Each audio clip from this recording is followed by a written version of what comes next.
आने वाले चुनाव में 15 parliament seat 100 assembly seat Telangana में जिताएंगे। వందావని బోందా ఇంకో మీరు పిచ్చోళ్ళు వందనట ఆయన ఆయన సొంత కాన్స్టిట్యున్సీలనే ఇప్పుడు జెడ్పీటీసీలు గెలుతాడో లేదు పెట్టమని రాదు ఎలక్షన్లు తెలుస్తుంది.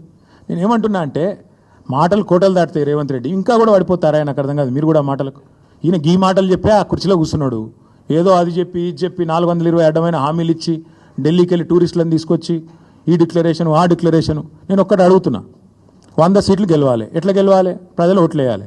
ఎవరు ఓట్లు వేయాలి? దళిత బంధు రేవంత్ రెడ్డి గారి ద్వారా అందుకున్న దళితులు ఓట్లు వేయాలనా? ఎస్సీ ఎస్టీ డిక్లరేషన్ అమలు చేసినందుకు 12 లక్షల అభయహస్తం ఇచ్చినందుకు దళితులు గిరిజనులు వేయాలనా? 4000 పెన్షన్లు ఇచ్చినందుకు ముసలోళ్ళు వేయాలనా? 2 లక్షల ఉద్యోగాలు ఇచ్చినందుకు పిల్లలు వేయాలనా? లేకపోతే నువ్వు 2500 ఇస్తున్నందుకు మహిళలు వేయాలనా? ఎవడేయాలి నీకు ఓటు? లేకపోతే నువ్వు ఎగ్గొట్టినందుకు రైతు బంధు రైతులు వేయాలనా? ఎవడేయాలి? ఎందుకు వేయాలి? ఏ వర్గం సంతోషంగా ఉంది? చచ్చిపోతున్న ఆటో డ్రైవర్లు వేయాలనా నీకు ఓట్లు? ఎవరేయాలి? ఏ వర్గం సంతోషంగా ఉంది తెలంగాణలో?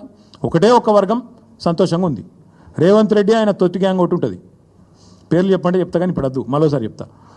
ఆ తొట్టి గ్యాంగ్ మాత్రం బాగా భయంకరమైన దోపిడీ దండుపాలెం ముఠాలెక్క దోచుకునే పనులు ఉంది. వాళ్ళు మాత్రం సంతోషంగా ఉన్నారు. బిల్డర్లను గోకుడు కాంట్రాక్టర్లను గీకుడు ఆ పనిలో మాత్రం ఫుల్ ఉన్నారు, బిజీగా ఉన్నారు.